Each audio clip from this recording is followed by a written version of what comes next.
barrels per day by 2029, if not before. As a result of this ramped-up oil production, Guyana is now the fastest growing economy in the world, with real growth projected at 57.8% in 2022. These are our latest projections. And medium-term average annual growth projected at 25% for the period from 2023 to 2026. And indeed, subject to new FPSOs coming online, that level of extraordinary growth could in fact be sustained beyond. As a result, Guyana is now considered the premier investment destination in the world, attractive for investment in the oil and gas sector, supportive infrastructure, and requisite support services. In addition, targeted and decisive investments in the energy mix are underway, with the impending harnessing of our gas reserves alongside our vast hydropower and solar capacity for scaled-up energy production and the industrial transformation that will result therefrom. Recognizing the importance of a strong, diversified economic base, and of course this is something that Saudi Arabia has demonstrated and illustrated to the world with the remarkable vision outlined in your comprehensive Vision 2030.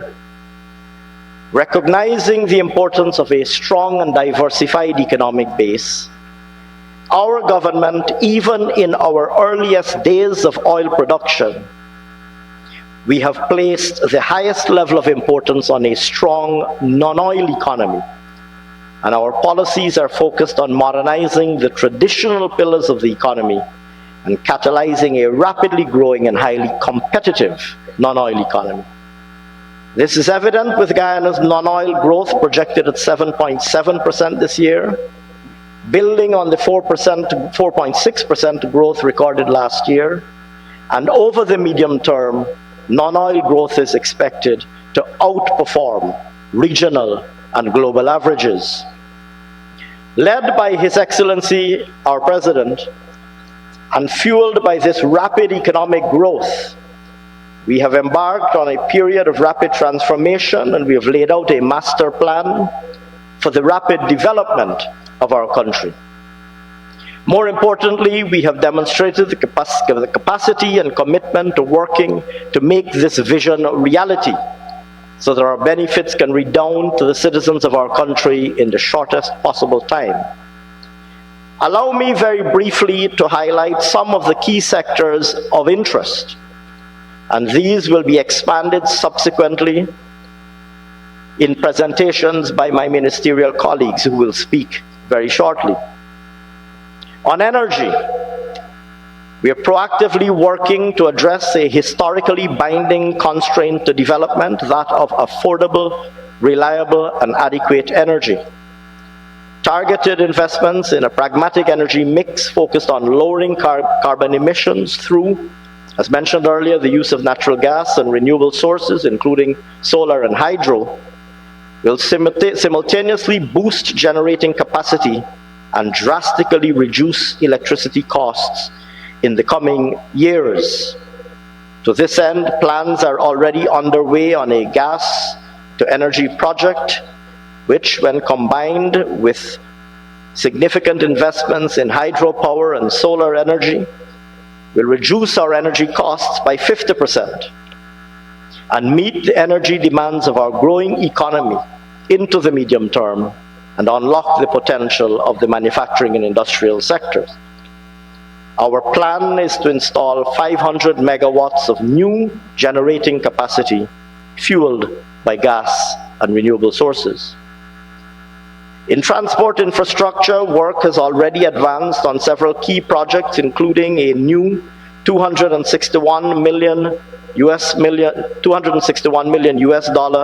modern high-span bridge across the Demerara River, a 190 million US dollar Linden to Mabura road, which is the first phase of the road that will link our capital, Georgetown, to the northern state of Brazil, the northern states of Brazil, thereby unlocking the tremendous potential of hemispheric integration, a bridge across the Corentyne River to improve trade and access between Guyana and Suriname, and transport infrastructure to improve access and connectivity throughout Guyana, throughout and within Guyana. In the area of housing and urban development, our plans include the development of a new city. Here again, this is something that you will recognize in Saudi Arabia. We're not doing it quite on the same scale that you're doing it. Our scale is a little bit more modest. But we plan to develop a new city, Silica City, a vibrant and sustainable, modern, new smart city that will be designed to be energy efficient, interconnected, and sustainable. Our government has also committed to the fulfillment, and our work is already well underway, to deliver an average of 10,000 new house lots for new homeowners annually, and that delivery of that commitment is already well underway. In agriculture, aquaculture, food production, agro-processing and agribusiness, the entire food security agenda, with our vast endowment of arable land and abundant water supply, the agenda is to transform our agriculture sector to realize its long-held potential to be the food basket of the Caribbean and beyond, especially by facilitating the establishment of mega farms and the upgrading and modernizing of supply chain systems and transport networks, as well as the promotion of climate-smart agriculture at scale. Our strategy is aligned with the CARICOM agenda, the Caribbean Community Agenda, to reduce by 25% the Caribbean's food import bill by 2025, and this will require significantly ramped up food production within Guyana. Our aim, our target is not only the Caribbean market, but in fact markets further afield. And there are already producers of food commodities in Guyana, some of whom you may meet later, who are already supplying some food commodities to countries in the Middle East, Europe, and elsewhere. In tourism and hospitality, our unique and magnificent tourism product, with our rich and diverse culture and history, our incomparable lush tropical rainforest, our flora and fauna, magnificent mountains and waterfalls, rivers and fresh water will be sustainably developed and promoted. And you're looking at a picture of the Kaichor waterfalls, which is the waterfall with the steepest single drop. It's the steepest single drop waterfall in the entire world. Regrettably, our short visit will not allow you to see Kaichor Falls, but I believe you have some latitude over your return arrangements, and so if you were to extend your departure tomorrow, we would be happy to arrange for you to visit and to see Kaichor waterfalls, which, like I said, is the steepest single drop waterfall in the entire world, surrounded by Amazonian rainforest. And so in this sector, as you will hear later from our Honorable Minister of Tourism, there's an abundance of opportunities. Already several major internationally branded hotels are under construction. There remain opportunities in things like cruise ship terminals, yachting marinas, and large-scale forest-based eco or tourism resorts, but you'll hear more of this later. At the same time, and with the dramatic economic growth that we anticipate, we want to make sure that we also improve social services for all Guyanese and get to a point where the scale and quality of our social services also put us in a position where we can provide social services for export, or for the export market in particular, for residents and citizens of the Caribbean and nearby countries to come to obtain good quality education and good quality health care. Here again, this is something that you will be able to relate to, because Saudi Arabia, of course, has invested heavily in a world-class healthcare and education system. To this end, we are investing heavily in infrastructure, in health and education, amongst other areas. Our aim is to build, like I said, a world-class healthcare and education system as part of our transformative agenda. Finally, if I might mention it briefly, it would be remiss of me not to speak of our environmental services. The services provided to the world at large by our standing forests through carbon storage and sequestration. The global community has finally recognized that standing forests are, such as Guyana's standing forests, provide a national. May I ask you to please stand for His Excellency the President of Guyana.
Your Excellency, welcome, sir, and on behalf of all gathered here, Eid Mubarak to you, sir, and your entire family.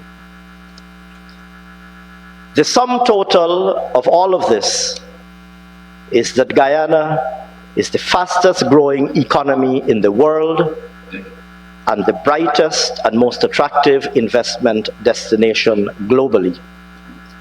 Investment opportunities abound in every sector of economic activity, and you will hear more of this when we are addressed by His Excellency the President himself, after which we will receive sectoral presentations from a number of our ministerial colleagues who will outline in their respective sectors some of the main investment opportunities, and after which we will have an opportunity to engage between relevant government agencies on both sides in bilateral meetings and sectoral and business-to-business meetings between the private sector of Guyana and the private sector of Saudi Arabia. And we have assembled here today, in addition to an illustrious gathering of private sector leaders of Saudi Arabia, we also have representatives, senior representatives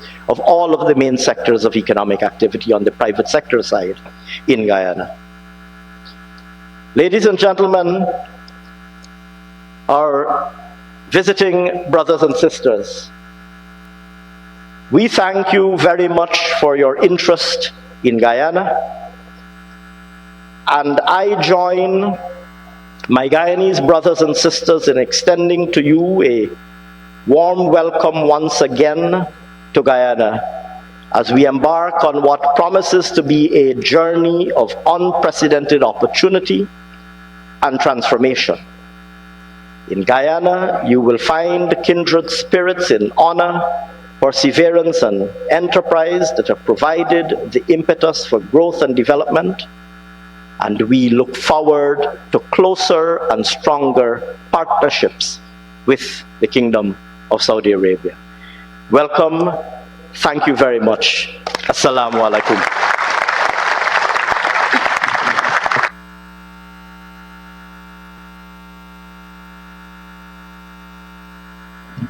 Thank you, Dr. Singh. The next speaker is our guest, the Honorable Mr. Badal Al-Badar.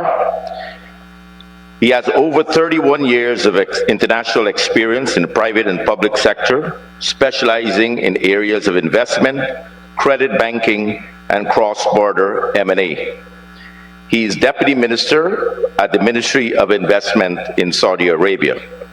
His portfolio responsibilities at the Ministry of Investment includes senior advising to many committees. Mr. Al-Badar holds a master's degree in development banking from the American University, Washington, D.C., a bachelor's degree in accounting.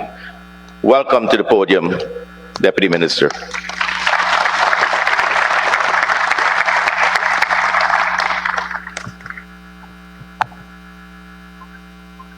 Assalamu alaikum wa rahmatullahi wa barakatuh. Your Excellency, Mr. President Dr. Muhammad Irfan Ali, Your Excellency Prime Minister Mark Phillips, dear esteemed ministers and members of the Guyana government, distinguished guests and participants, Eid Mubarak for those who's really celebrating now the Eid al-Adha. Firstly, I would like to convey the greetings of the two holy mosques, King Salman and also his Crown Prince, to you, Your Excellency President. Firstly, also I would like to say on behalf of myself and my colleagues from the Saudi Arabian, what an honor and pleasure is to be here. We are very grateful to you for organizing this amazing event and offering us the opportunities and privileges to meet with you. This meeting is especially important for us because the Caribbean has become a priority zone for investments and business partnership for Saudi Arabia. And Guyana is not only one of the most substantial economies in the region, but it is an additional becoming a compatriot oil and gas producer. Guyana is thus for us a key player in the region and hopefully also a key partner in the global energy ecosystem, with oil reserve of over 11 billion barrels, much of which will be available for the international market. Your future is unusually bright. Therefore, we are delighted because this event and our meetings around it will enable us to examine in more details ways and opportunities to build deeper investments, trade, business links between Guyana and Saudi Arabia. We have already had an excellent dialogue in this respect, both at the recent Saudi Caribbean Investment Forum, where we had most even constructive meetings with Dr. Peter, and also I would like even to remember to my friend, a good friend whom we met during the ISTB annual meeting in Sharm el-Sheikh, along also side with the private sector's event during the Sharm. And also after that, I have the honor and pleasure of meeting you, Your Excellency President, at Suriname during the CARICOM, and your impressive, informative, stunning speech that you gave during the CARICOM and the meeting we had with His Excellency Adel Al-Jubair and with you, Your Excellency. We also hope to start discussing and sharing with you some thoughts on the different options you have to use your newfound oil and gas revenues and gas reserves to build and diversify your economy and to develop the foundations of vibrant, sustainable economy that operates and capture value not only within the wider oil ecosystem, such as, for example, petrochemicals and plastics. And as a matter of fact, we have here with us today, we have Aramco, we have SABIC with us. Aramco is the largest oil company in the world, and we have SABIC, the third largest also petrochemicals in the world. Also utilize your oil wealth to grow non-oil sectors. Saudi Arabia and Guyana both face some common challenges. These includes handling the aftermath of COVID-19 and its major impact in the oil market and business continuity, on trade, on supply chain, on health, in education, in tourism, in logistics, in transport, and many other areas. And these issues can be intensified by geopolitical events, even those far away, such as the conflict between Ukraine and Russia, and its impact on the global energy and food markets. All what we can see nowadays is supply disruptions. That's as one of the consequences of those conflicts. What these challenges highlight is the need we both have of building a more resilient economy, more external trade links, and securing a new growth opportunities. Guyana and Saudi Arabia now have a special prospect to work together, addressing such opportunities and challenges. And from all I have seen and heard there clearly is a real opportunities for this to be a substantive also and mutually beneficial. So if I may, I will briefly give you a few highlights of why Saudi Arabia might be a surprisingly a good partner for Guyana. Saudi Arabia is now the 16th largest economy in the world, up from number 19 just only 3 years ago. We have had a GDP growth rate averaging 4% a year for the last 25 years. And this year our economy will grow over 9%. The major expansions and diversifications that has taken place in Saudi Arabia since 2016, with the implementation of our Vision 2030 program, initiated and driven by His Royal Highness the Crown Prince Mohammed bin Salman, is a clearly bearing fruit. We now had leading companies operating successfully internationally in many areas, who can work with you and with Guyana and Guyana governments and Guyana companies to boost and diversify both our economies in sectors like agriculture, energy, traditional and renewable.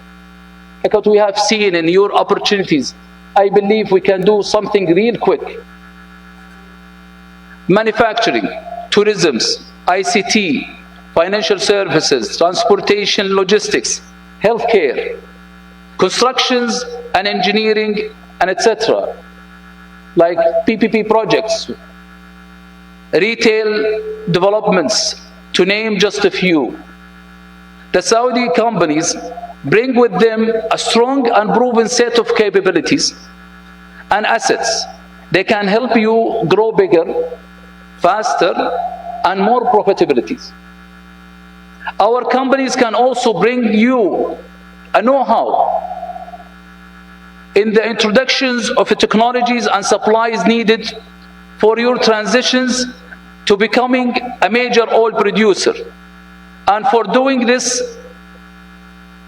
in a way that minimizes also emission and embrace new technologies like carbon capture, utilizations, and storage. They also have valuable know-how in navigating the complexities of dealing with the major oil companies, major disruptions, major distributors, and major service also providers. In addition, we have investors in Saudi Arabia who are now a major patrons internationally, including government-backed also funds such as public investment funds, and we have also a development fund with us, the Saudi Fund for Developments. And I really give you the opportunities even to meet with them. I believe there are so many projects can be tackled by the Saudi Fund for Developments. A widely known also as also SFD, and also we have with us the Saudi Exim Bank. And also, in addition, also we have a host of family offices and ultra high net worth investors as well. They have find a sensitive understanding of the risks, opportunities, and rewards investing in rapidly growing oil companies and oil economies. I am thus especially pleased to be leading this large delegations, and it's a historical moment. Large delegation of 65, which includes heads of leading Saudi companies and investment institutions, and senior representatives from different Saudi ministries and agencies as well. We feel this visit is the start of a historical moment between Saudi Arabia and Guyana. And this delegation is an excellent opportunity for you to see first in hand what we have to offer you and your companies. We believe the opportunities of Guyana, and we very much want to develop the investments dialogue we have recently begun with you. After all, one of the engines of growth for any economy is an investment. Investments leads to assets creation, which leads to enhanced productions, employment, and overall economic progress. In a sense, investment links the present with the future. Investments now in productive assets will build the future and at the same time stimulate current demand and supply. Investment is thus one of those most also important variable affect economic growth. That's why investments is the heart of our ambitions in the kingdom, to grow and diversify our economy and to provide opportunities for our people. It is why we wish to understand more in details the investment opportunities here in Guyana, from a ready-to-go commercial investments and commercial opportunities to a long-term infrastructure, a business manufacturing also developments, and of course oil and gas energy projects. And this is why we also wish to understand more about associated investment framework and terms, regulations, protections, incentives in Guyana. Let me stop at this point, Your Excellency President. We are coming with a large delegation, and there are more to come. We're only just representing not less than 155 large and leading Saudi companies who are really an expert in investing internationally in different sectors. Your Excellency, it's worth even mentioning that we are in Saudi Arabia. When we go and invest in other countries, we want to act as a local. We want to have a strategic investments. We want to have a macroeconomics impact to the economies.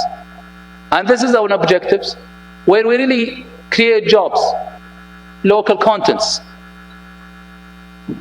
And the good things about it is we can compete with other companies around the world in a fair competitions. All what I'm asking you, Your Excellency, also, that we are coming with a club of a business and large and leading Saudi companies for the first time. It's a historical, covering many sectors. All what I'm asking is that we should be really getting a special incentives or a special desk under your presidency, or even any one of the ministries that handle Saudi investments and look after Saudi investors. Plus, we should be looking for also some types of terms and conditions that tailor-made also for the Saudi companies. I don't want to mention just this only just for Saudis. They can apply it for any other countries.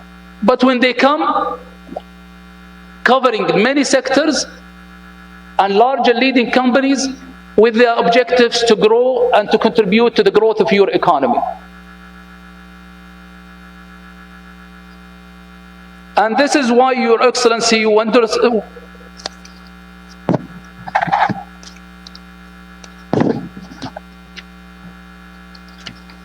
Also, Your Excellency, Mr. President, I truly wish to share with you and all of your members of your government and all members of Guyana corporate also community, our enthusiasm, our passion, our commitment to build a stronger and deeper investment, trade and business links between Guyana and Saudi Arabia.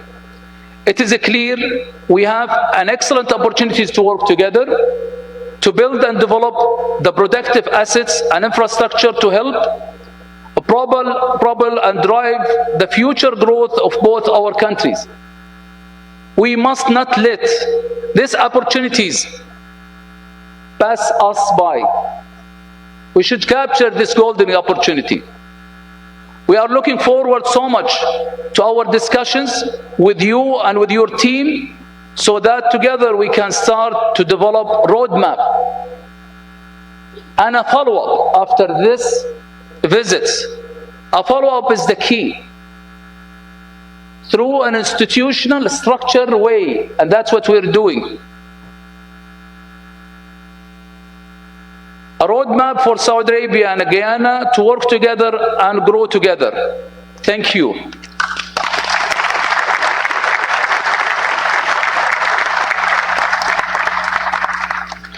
Thank you, Deputy Minister. His Excellency Dr. Mohammed Irfan Ali was sworn in as Guyana's 9th Executive President on August 2nd, 2020. Dr. Ali is the holder of a doctorate in urban and regional planning from the University of the West Indies, a Master's of Arts degree in manpower planning, a postgraduate diploma in international business, a postgraduate certificate in finance, and an LLM degree in international commercial law at the University of Salford. He became a member of the National Assembly of Guyana in 2006 and was subsequently appointed to the portfolios of Minister of Housing and Water and Minister of Tourism, Industry and Commerce.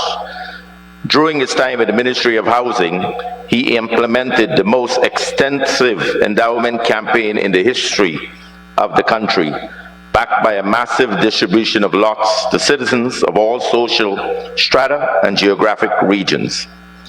In the National Assembly, Dr. Ali was a leading spokesperson on the economy and finance.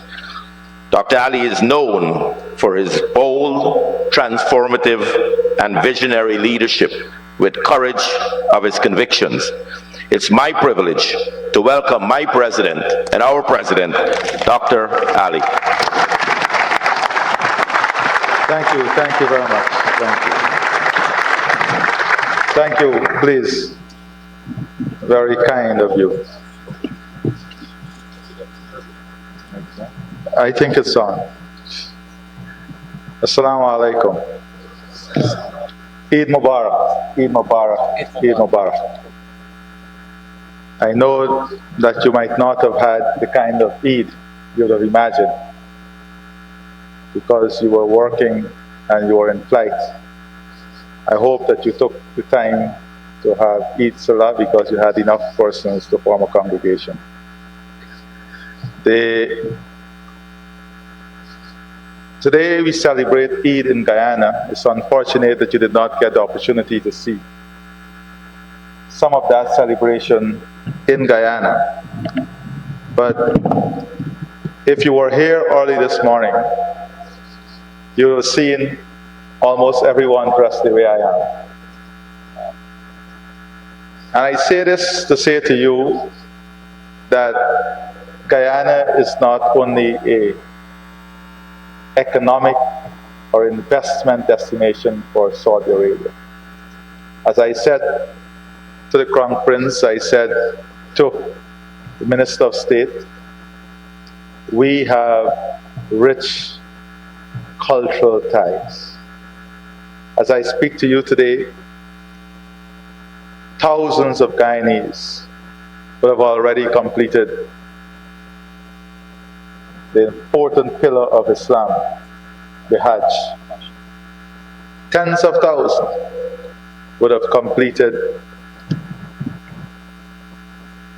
at least one visit to the Holy Mosque. And if it was not for restrictions on number of visas and travel, the number would have been far larger. The day of Arafat is celebrated here as it is celebrated in Saudi Arabia, with fasting. And as we celebrate today an understanding of what sacrifice is, the importance of faith, and importantly, obedience to the will of God. We in Guyana, and I said today in my message, my Eid message, that there is an important lesson in the Eid message that is not told. It is not told by the sheikhs, it is not told by anyone. But I tried to tell it this morning. You see, the Almighty did not only say, let us understand how important sacrifice is, or what faith and obedience should look like. It went a step further. Because in the sacrifice, the distribution of the meat was laid out. 1/3 for the poor, 1/3 for family and friends. Am I right? Why was it laid out? Why was it necessary for it to be laid out? It was necessary because the fundamental establishment of faith is about equality. It is about equity. It is about understanding there is no difference. It is looking at an opportunity and creating a scenario where we have an equal positioning and not one group trying to take advantage over another group. So if you are in a superior position, then that position should allow you to help those who are not in that position in an equal way. The only thing is that those in the superior position has a superior responsibility. And I want us to establish this framework, this partnership, this journey that we seek to move forward on those fundamental principles.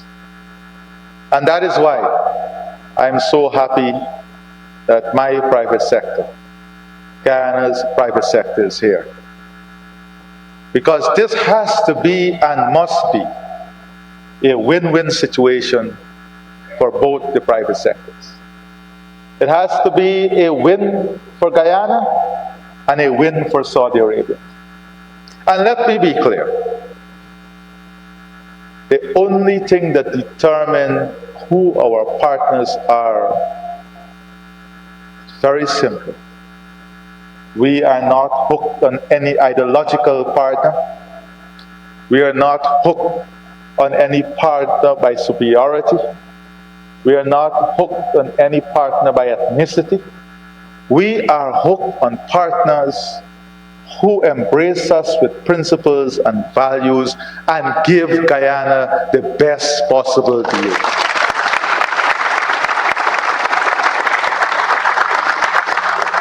So let me be very, very clear. This government that I am in charge of is not wedded to any preferential partner, whether they are from east, west, north, south, northeast, northwest, wherever. Our only objective is to get the best possible outcome for the people of this country because they deserve it. That is fundamentally what we want. So, you are really pushing at open doors. And I want to make one more statement here today. We cannot wait to catch up with anyone. If you want to be our partner, and you're ready to be our partner, let us take the conversation forward. Let us not go in circular motion. Let us establish what is it we want to partner on and how we can secure that partnership. My dear brother, we met in CARICOM. Our private sector is very dynamic. There are people who work hard. There are people who have good ideas. But they are also very young in the business of oil and gas. You have a lot of experience. You know where opportunities are that they might not be seeing. You know how to unlock those opportunities. You know how to expand those opportunities. This is your opportunity to share with them that knowledge and to partner with them in unlocking the opportunities for the benefit of both private sectors. Do not let this moment slip you by. As I said to my private sector in very stronger language, do not let these opportunities go by. It comes from hard work from the government in building new relationships, opening up new areas, painstaking work. And we must make best use of these opportunities. Your group, and I want to thank them sincerely for making this journey. I know you're functioning on very little sleep, but I don't have much sympathy for you because we too, I don't function on sleep really. We signed up for it. And the fact that you got on that plane and you decided to make 3 or 4 stops meant that you signed up for long hours and working through it. So we are on the same boat. But what is it we want to achieve? This huge delegation coming here. And how do we achieve it? From the government side, I have great clarity in what we can present to you and where we can partner. If you say to us that through the Saudi Investment Fund, I asked my Minister of Finance to engage with you on this, there is a possibility of X dollars. Let us develop a project around that. I can assure you, we will put our technical people in a room with you, and we will not leave the room until we finish the project. Very clear. That's how we work. And these days, we will make all that we discuss public, so no one has to guess. We're not doing anything that is not within the bounds of transparency. Similarly, in the private sector, if you have a specific idea today that you can bring to the private sector and partner with them in a consortium. An opportunity that you see today. Put the two private sector in a room. Let us not do circular talks.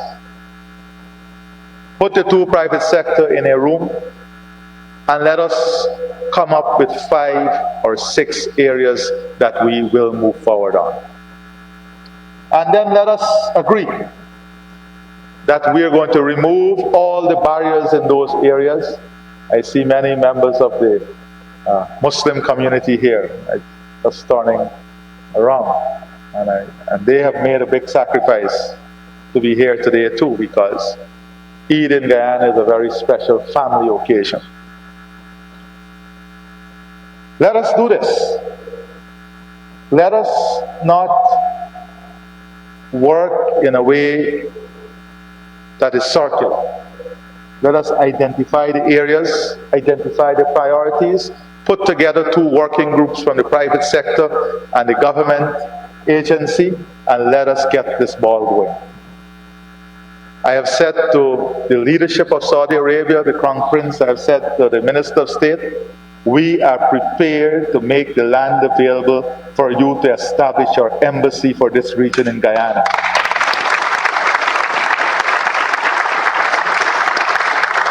And I expect that within the next quarter, we must have positive movement on this.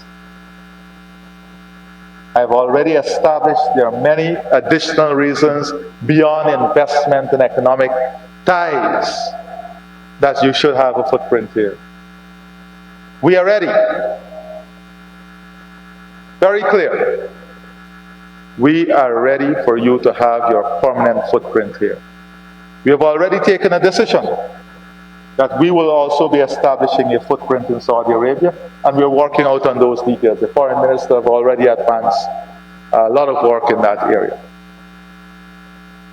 If it is that in the Saudi Investment Fund and Development Fund, you can say to us today or tomorrow that we are willing to set aside, let us say, maybe $2 billion. If you say to me today that we are willing to set aside $2 billion from the Saudi Investment Fund for business development, for public investment in Guyana, let us then talk to the Central Bank and the Minister of Finance on how we establish the fund here with that amount of money to start the process of pushing projects forward. Whether you want us to be the location of the fund for this region, we are prepared to sit here all night and discuss the formalities and get this done.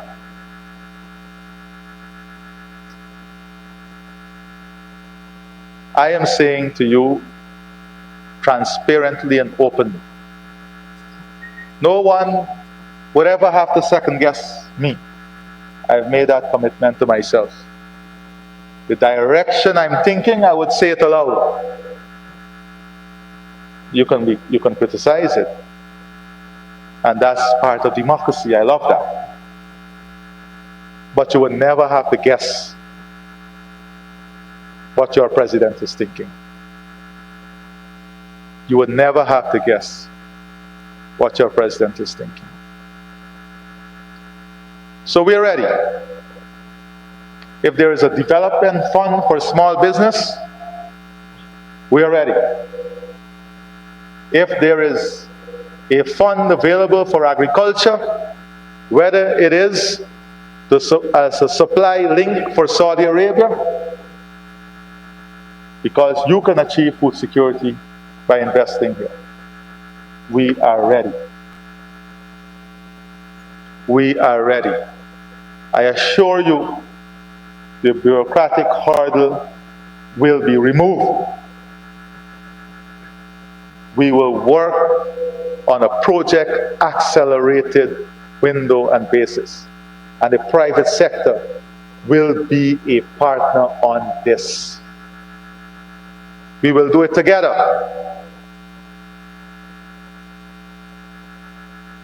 not the government alone, private sector. So we are ready. I know my Minister of Finance well, and I can assure myself he did not just stop to welcoming remarks. And he would have gone through the various investment opportunities. I am not going to do that today. Whether it's the massive investment opportunity in ecotourism, forestry, climate change, climate services, infrastructure, I am not going to do that. My dear brother, I'm just going to say to you one thing today. If you don't come and invest now, it will be too expensive to do it a year and a half from now. The decision is in your court. The ball is in your court. We do not have to sell Guyana anymore. The Almighty has blessed us richly with many natural resources, with fresh water. We are now unlocking it because we have revenues to unlock it. We don't need to sell Guyana. We just need to stick to the facts and the truth. And Guyana is blessed to sell itself naturally. What we need to tell you, and I look you in your face and I say this, if you want a partner that will work with you in a decent, honest, reliable and transparent manner, then you have a partner in Guyana.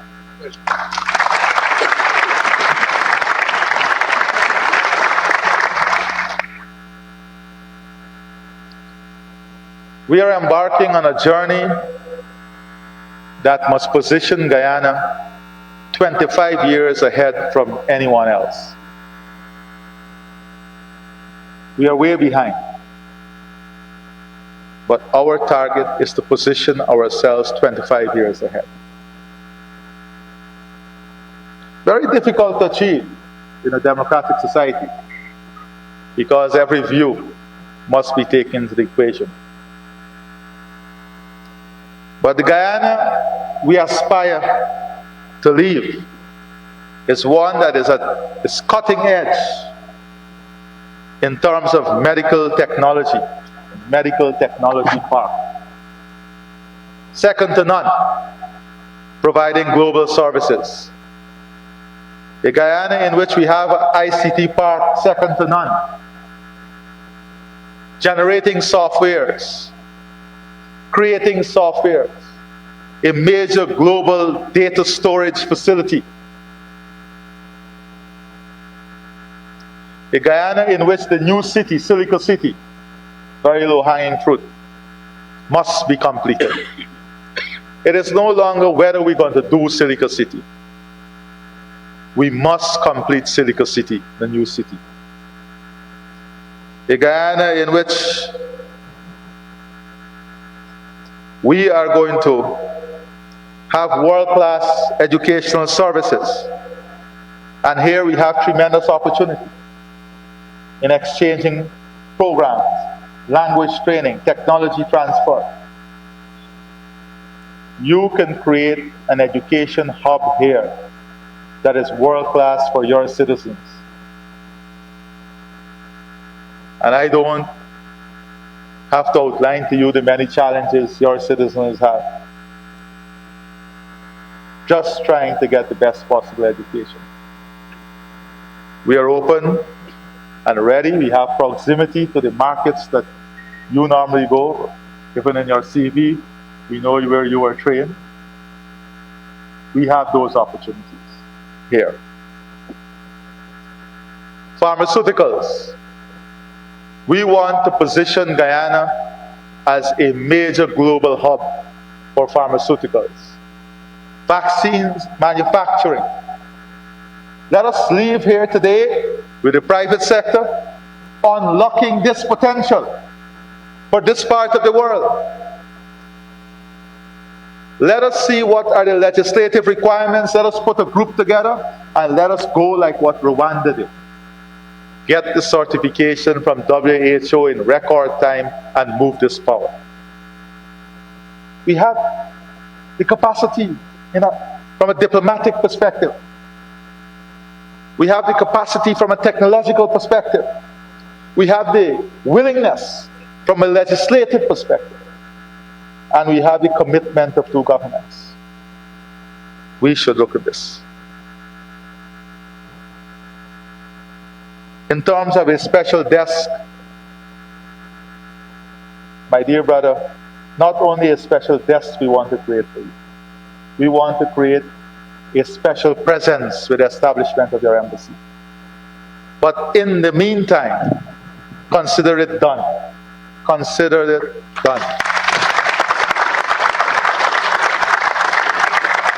As of today, there will be a Saudi Arabia desk in the Ministry of Finance.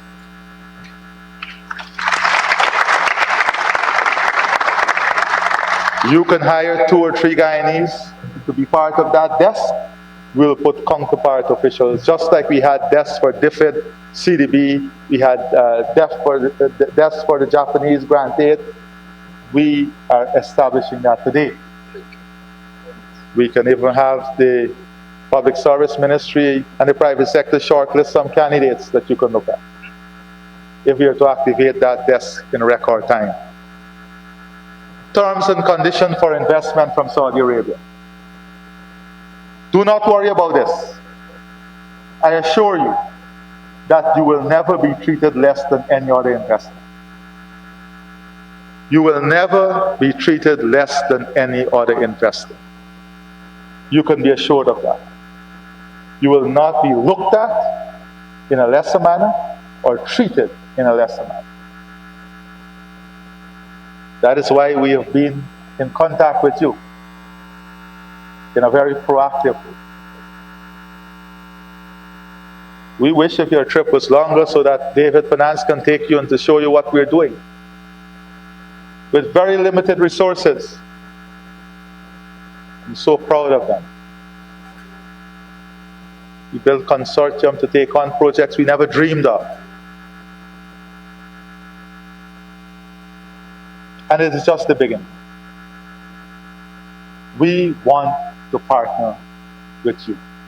We want to partner with the world. But you must understand that we also want to move quickly. We have an obligation to the people of this country to deliver to them as fast as we can. So, I conclude by saying to you, not only do we welcome you, not only do we establish that we have a bigger relationship from a historical and cultural perspective, but more importantly, that we are ready, not for discussions, we are ready to sit in a room and take this forward. We are ready to make decisions. If my brother can say to me that we are ready to establish a fund of X amount, you just leave my friend and my brother here from the investment fund, leave him with the Minister of Finance for the remainder of this week, and let's work with the central bank.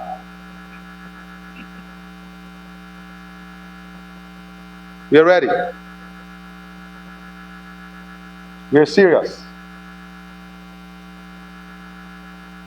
I have been working all across the globe for exactly this.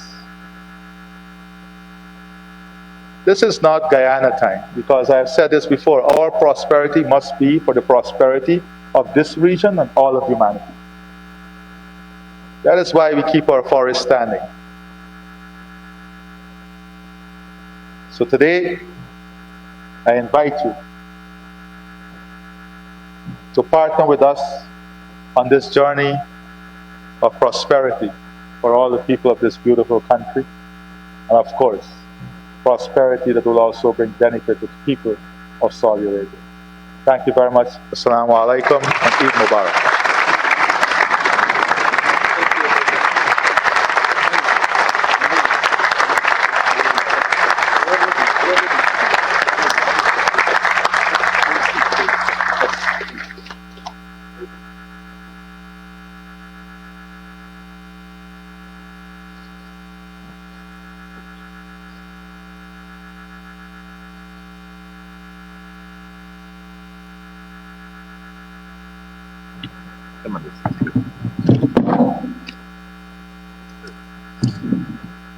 Thank you, Your Excellency Presidents, for this informative speech. But I want to say just only one sentence. We are ready as a Saudi Arabia as well. We are ready to capture those low-hanging fruit projects, ready-to-go projects. And you will see, Your Excellency, today also from some of those companies as well who joined us today, that they are really coming, especially with some of them, they are decision makers also. You will see, Your Excellency, you will see, Your Excellency, the President, that we are, as a Saudi Arabia, committed to work with you, also to contribute to the growth of your economy, and most importantly, long-lasting strategic relationship between both of our countries. Thank you.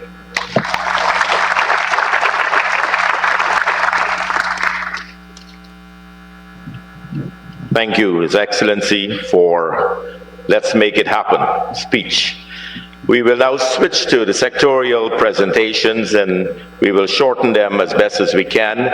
Note that after each presentation, it's okay to ask any particular question to the Honourable Ministers. Now I'd like to invite the Honourable Minister Zulfikar Mustafa, Minister of Agriculture, to make his presentation.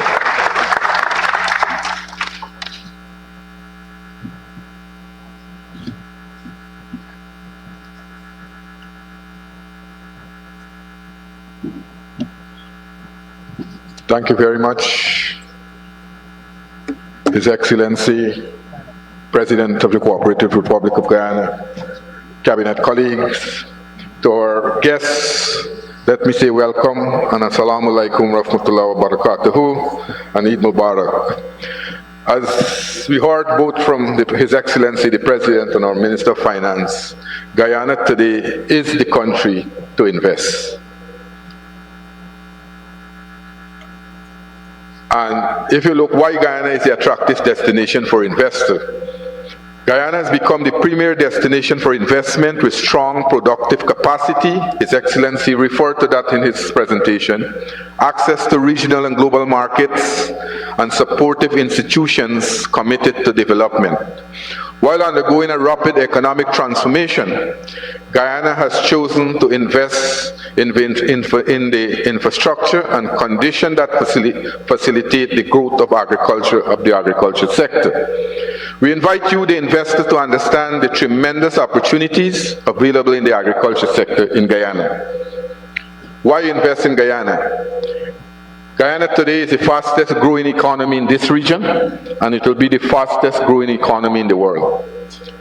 It's a resource-rich country, multi-sector opportunities, low operational cost, ideal location to access global markets, attractive fiscal incentive for investment, private sector friendly government, removal of taxes and VAT on agri-imports, and diverse culture and heritage, and the President referred to that.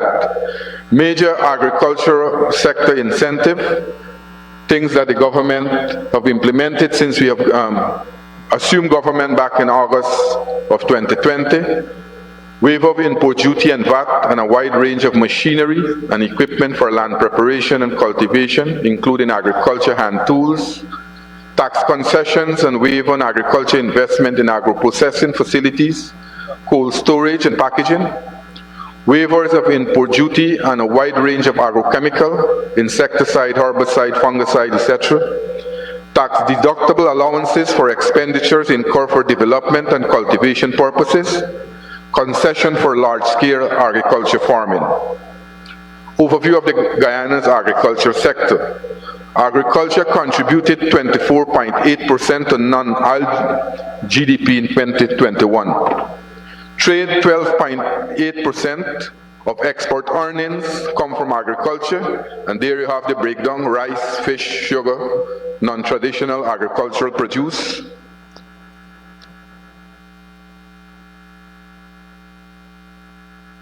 Tropical climate, large expanse of fresh water and vast tracts of productive arable land. Our national budget, almost 5% of the national budget is allocated to agriculture. Guyana produces 60% of food for consumption, and agriculture accounts for 13.18% of total employed population in our country. These are two areas in the agriculture sector I want to highlight opportunities. There are many other sectors, but these are areas that I thought will be very interested and important for you. These are potential areas in our country for large-scale investment. Region 9 in the Upper Takatu, Upper Essequibo, and a region in the interior. You have Region 5. Recently, His Excellency, the President, would have launched the project there, and where he also said that this area here will be earmarked as the livestock capital for the region CARICOM, Region 5. And then you have Region 10. Guyana's savannas provide a favorable environment for medium to large-scale livestock production. Meat production. There are excellent investment opportunities for production of meat, beef, poultry, and mutton. Poultry product, milk, and milk product for both domestic consumption and export to the Caribbean and other markets, especially the Middle East. Guyana has been certified as foot and mouth disease-free, providing it with favorable access to many markets. Meat production. This graph here shows the production over the last 6 years. We have seen a 55% growth in our meat production in the country. Domestic production, beef, poultry, and mutton, amounted to 52,878 metric tons in 2021.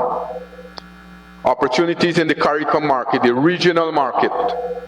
The regional market import a total of 28,324,613 metric tons in 2020, amounting to 433.6 million. And you have the breakdown there. That's the opportunities only in the Caribbean region where you could find those markets. And with Guyana CSME, with the agreement that we have in CARICOM, then we will have favorable condition to export in the Caribbean market. And here I want to tap into the untapped opportunity of the halal market in Guyana. Demand for halal today is very high around the world. The halal market is an emerging market sector with a global consumer base of 1.9 billion Muslims. The global halal market includes branding halal food as healthy, and producing organic halal food provides some of the biggest growth opportunity for export. The global halal food market reached a value of 1,978 billion in 2021.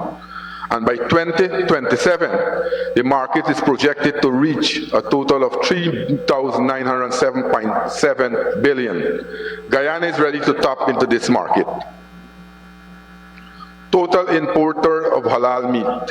At the global market for halal food growth, countries that do not have the capability to produce to meet the consumption needs will require large quantities of halal food to meet such need. And the top halal meat importer are your own country, Saudi Arabia, Malaysia, UAE, Indonesia, and Egypt. And here, what the President was just mentioning, that you could use Guyana as a country to produce the demands for meat in your country. Establishing a halal supply chain for meat, and this here is a calculation that we have done. To establish mega farms in the interior, we have calculated a total area of 62,300 hectares, where if you invest 162 million United States dollar, the operating expenditure will be 3.9 million US dollar annually.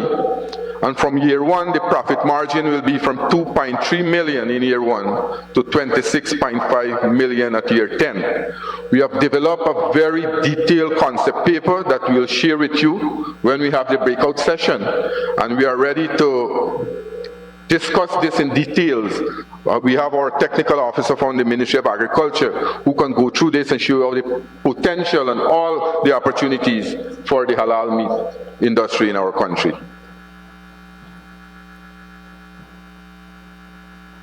And then with the linkages to the livestock industry, there is great opportunity to develop now the feed industry, and the president would have alluded to it, where we have now a private group, a consortium are working to develop the corn and soybean industry in our country. With increased production of livestock, there will be greater need to increase feed production. As a result of this, Guyana started the production of corn and soya. 125 acres in 2021. This year we'll increase that to 3,000 acres, and in another 3 years, the objective is to increase it by 20 to 25,000 acres twice annually, which has the potential to increase in the future. This will make us self-sufficient and also be a net export or exporter of this. Guyana feed import bill is approximately $50 million annually. So in Guyana, we already have a ready market for corn and soya. And feed import in the region is approximately $440.7 million annually. So there's great opportunity both in Guyana and in the region. There are ready markets in the region and Guyana to start this production. Corn and soya are the main imports for feed production. To ensure accessibility to 61,000 hectare prime farmland in the Tacoma Savanna, Wiruni and the Ibini Savanna, those areas are alongside the Berbice River in the interior location. And that is one of the areas that the private group, they are working on to develop 11,000 hectares. We have 61,000 hectares available. So there are a lot of lands there to develop and go into this form of production. We have already started to develop it from the government perspective, where the president alluded to it, that the infrastructural development in our country. Last year, we would have spent $500 million to start a road link to that area, and this year we'll continue that expenditure, where we expended $651 million to continue that road, to make that road accessible to the Tacoma Savanna. Also, what we'll be doing, we have already started the process of putting up a drying and storage facility there. So the group that are planting there, they have those facilities. And other groups that wants to go there to start cultivation, they will have these facilities from the government that we are setting up. We are doing the infrastructural development into that area, and we want to make that area a hub of production in corn and soya. And also what we are doing, we are giving special incentive are available for corn and soya producer. This is a highlight of the group, what the group is doing, that special group. The company has recently concluded its 50 hectares plot of soybeans in 2021. The target is 11,000 hectares.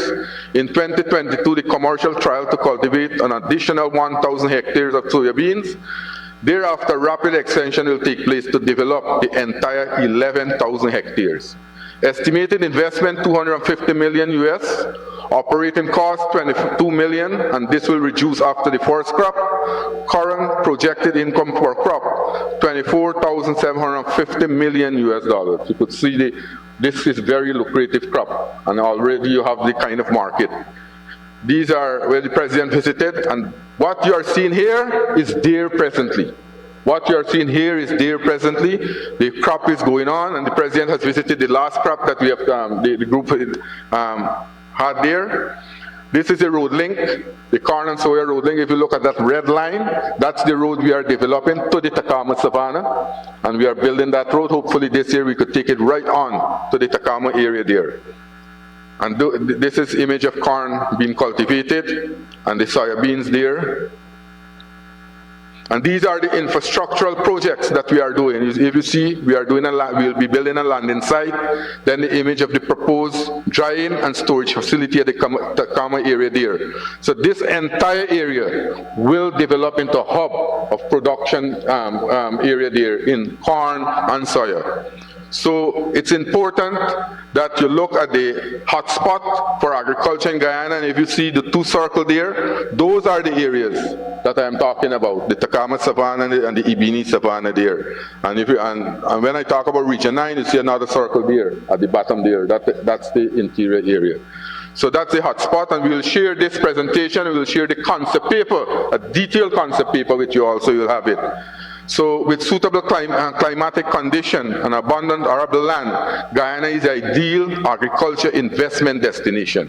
With current effort to reduce energy costs and further promote value added and manufacturing activities, the agriculture value chain is poised for strong expansion.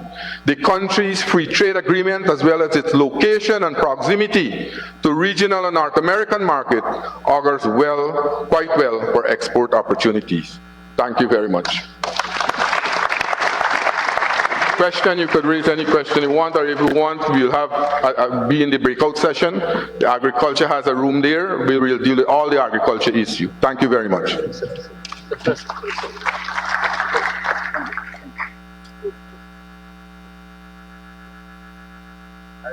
I just want to assure all the members here, we're going to step out for a little bilateral so we can put things in a bit of context. But the presentation will go on. We'll be back after the bilateral. Hopefully we can have some advancement on the discourse. And I want to assure the delegation that we have an e-dinner for you, don't worry. And so we will have e-dinner right here, and then we continue to work. And then we go to sleep late. And of course, we are hoping that you will even extend your stay here based on what you will see today. The staff are here to work as long as possible. The private sector will stay here with us to get this done. What we will do, I just want the rest of the room to know that we are just coming back in a few moments whilst the presentation continues, okay? Thank you.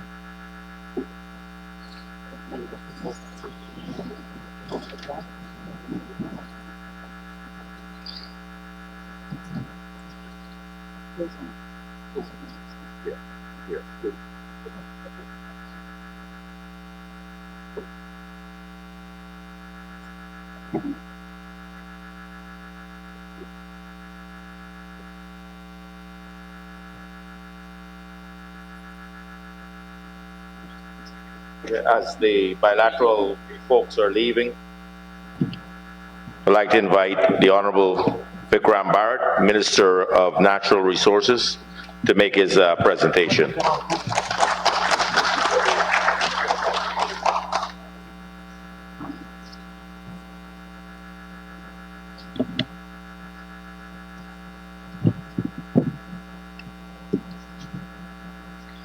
Thank you, Peter. Assalamu alaikum. Good afternoon, everyone. Eid Mubarak to our visiting team and also to our Muslim community, our Muslim brothers and sisters in Guyana. I know it's a special day. Regardless, it's a working day for all of us. And we are happy to welcome you to our country. And we are particularly pleased that you would have chosen Guyana as an investment destination. And I'm sure there are a number of reasons for choosing Guyana as that investment destination. Guyana is now known as an oil-producing nation, but we don't want people to see Guyana as just oil and gas, or for just oil and gas. We want to establish Guyana as a hub in the Guyana Shields. We want Guyana to be seen as a service center for the Caribbean and the Latin American as well. That is why our emphasis has always been placed on the traditional sectors, on the non-oil economy, and you would have witnessed a presentation from the Minister of Agriculture which speaks to our growing agriculture sector and how we intend to ensure that there is food security not only in Guyana, but also the region.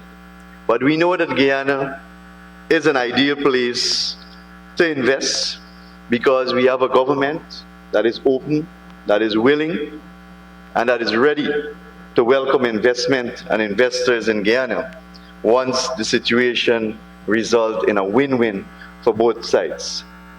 We know that Guyana, even though we are a small population investing in Guyana, we are also looking at markets in the Latin and Caribbean countries, and we are also looking at the Guyana Shield, that is French Guiana, Suriname, and also the northern Brazil. which holds a large population and which is a ready market for us here in Guyana. Besides from that, our geoposition gives us an advantage over many other countries. Our location with access to the Atlantic, our language is the only English-speaking country in South America, and also the ease of doing business in Guyana.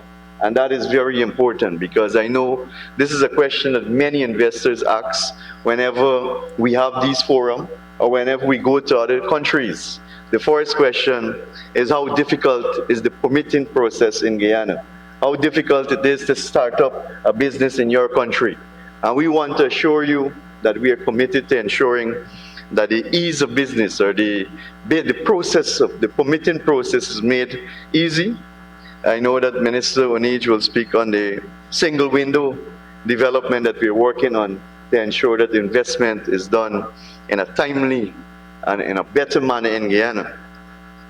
If I may speak directly to the natural resources sector, the natural resources sector in Guyana spans the Guyana Forestry Commission, which is the agency that regulates logging, forest activities in Guyana, the Guyana Geology and Mines Commission, which is the agency that regulates mining in Guyana, and mining contributes significantly to the GDP of our country.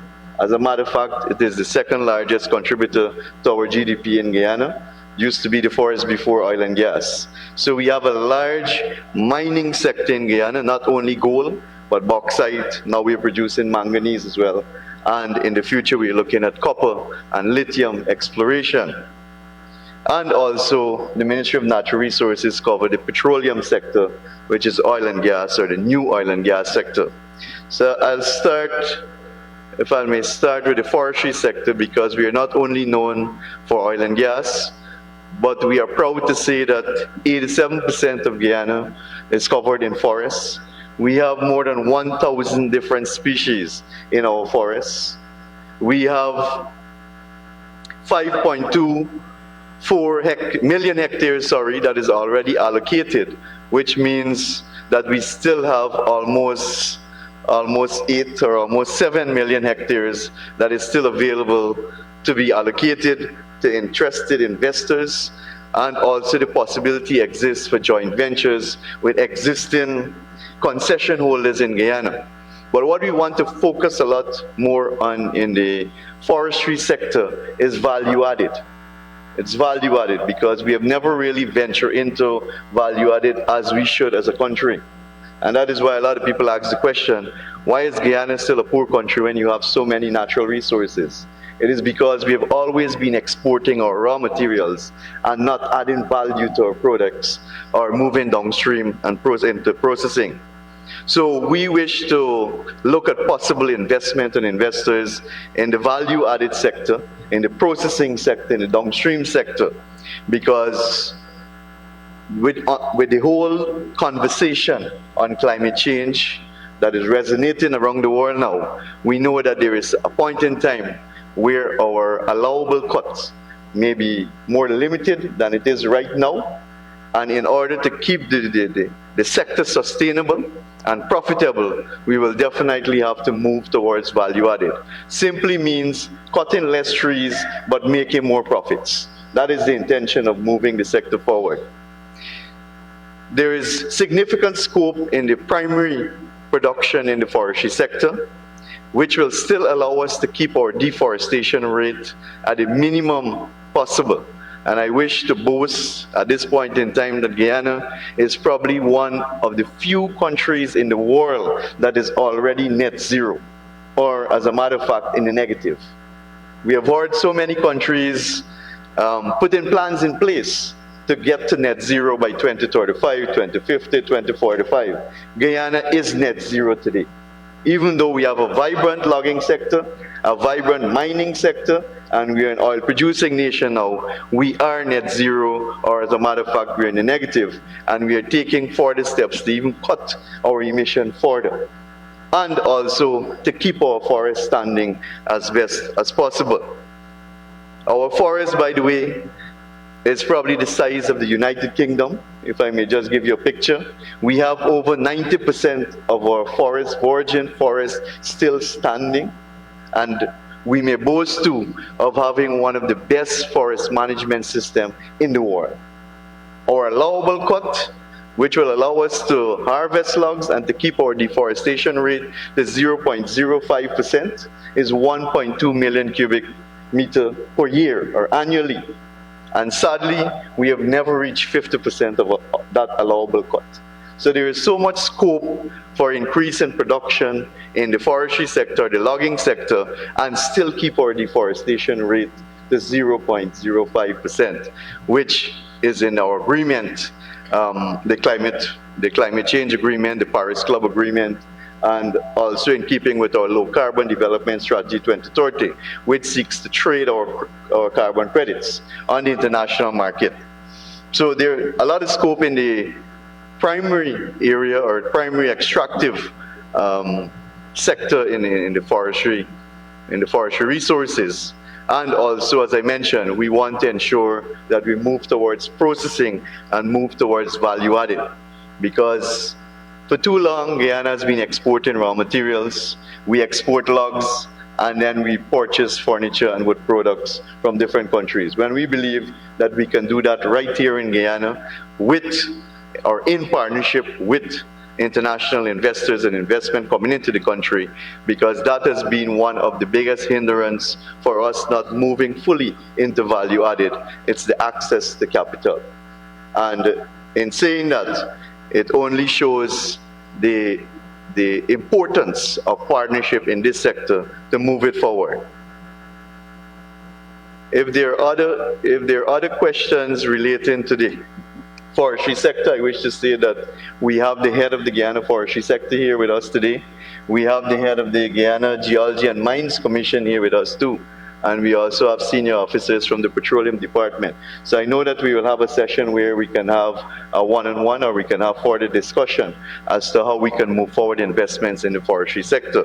But it's an area that I'll ask that we have a little more discussion on, because we wish to push the sector and to move towards processing downstream activities, and also to increase production at the primary level too.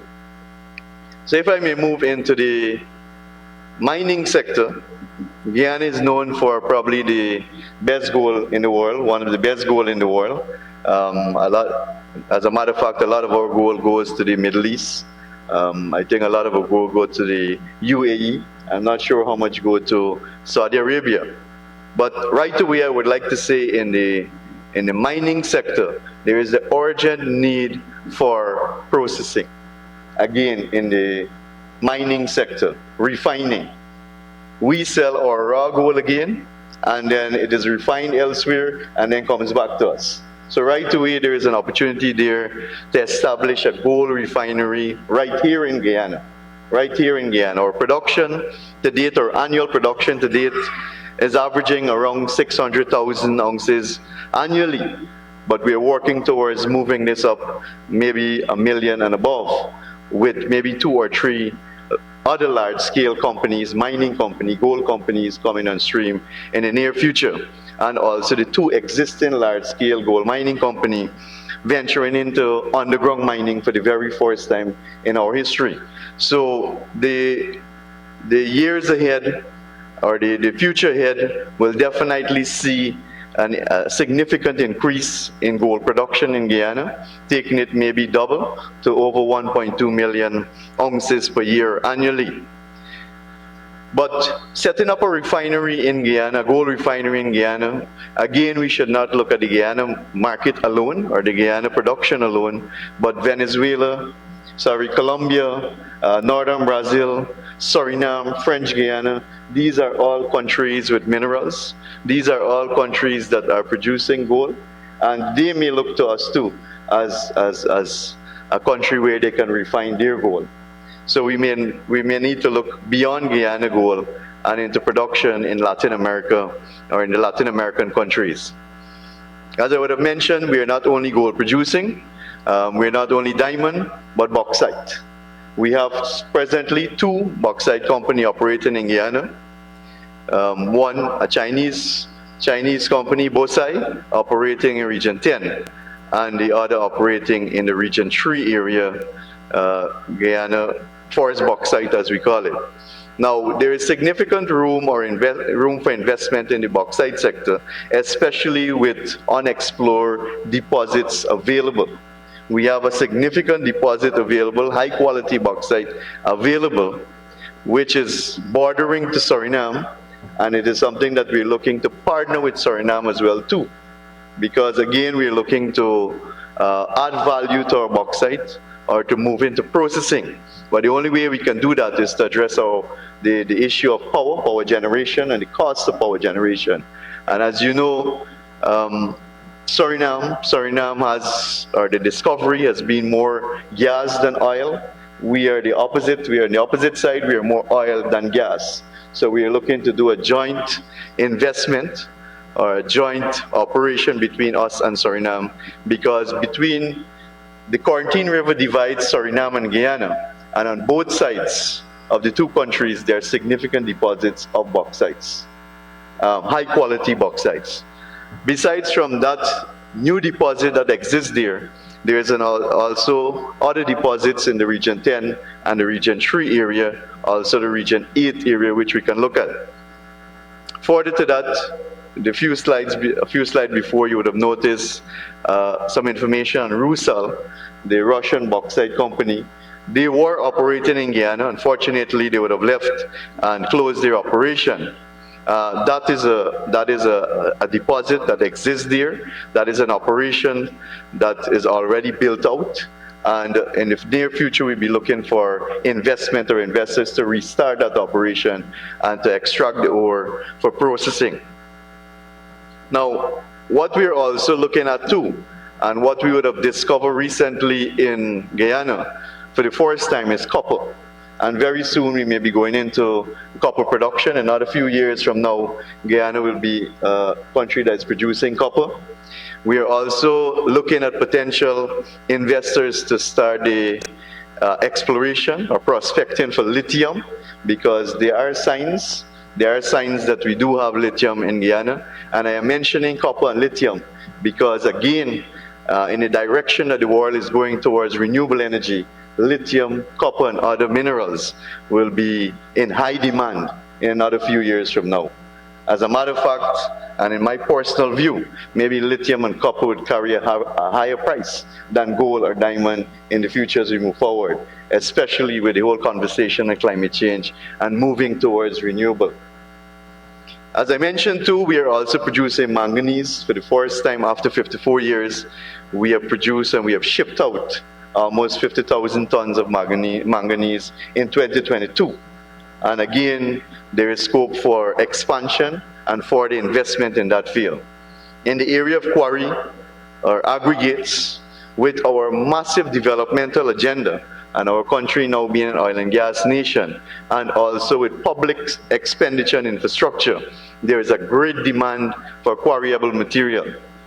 There is a great demand for quarryable material. Unfortunately, we do have these resources in Guyana, but at this point in time, we are forced to import almost half of our local demand of aggregates, which is something that we're not really too proud of, but we are looking to expand this particular area and to ensure that we can meet the local demand, especially with the massive infrastructure that is happening in Guyana right now, and also to reach the demand of the regional market and that of the Guyana Shield too. So there is significant scope here. Recently, we would have issued close to 10 new quarry licenses, and we have the local operators in Guyana, and I know they are looking for partners to invest and to start production. And as President highlighted, we want to move at a fast pace. We want things to happen as fast as possible. We want to stop importing stones or aggregates because we have that right here in Guyana. But we can only do that through the investment. We can only do that through further investment in the field. The other area that we can possibly look at, Guyana has a rich quality or high quality of silica sand. Silica sand. And I know that our sand is shipped from Guyana to other countries for glass, for making glass. This is something that I believe with the right investment, we can do it right here in Guyana, because we have the raw materials here. We have it at our disposal, very high quality, and this, I think, is something that we should further explore in our discussion as we continue later. If I may move, because I know I'm not supposed to take so much time, but if I may move to oil and gas quickly, because I know this is the area of interest. But as we mentioned earlier too, we don't want Guyana to be seen as only an oil and gas producing nation. But I wish to say that we discovered oil in May of 2015, and we started production in December of 2019. December of 2019. To date, we are producing at over 300,000 barrels per day with only 2 FPSOs. This, I'm sure you would agree with me, is unprecedented speed. And I don't think this is happening in any small developing country around the world, the rate at which we are moving our petroleum sector. We have already signed 2 more licenses. So very soon, as a matter of fact, next year we will see our 3rd FPSO arriving in Guyana waters, which will have a capacity of 220,000 barrels per day. And this will take us close to 600,000 by the ending of 2023. We have also signed a yellowtail license, which will see the 4th FPSO coming to Guyana maybe 2 years from now, which we call the One Guyana FPSO, and that will produce at 250,000 barrels per day. Very soon, the 5th development, the Waru development, the FDP, will be handed over to us, and government will be placed in a position where we will review and finally approve the 5th project in the Stabroek block, and that will take us to over 1 million barrel per day production. And this we see will happen in another 5 to 6 years from today. So by 2027, 2028, Guyana will safely be producing over 1 million barrels of oil per day. And again, this is unprecedented. It has never happened anywhere in the world. We have the 3rd largest deposit.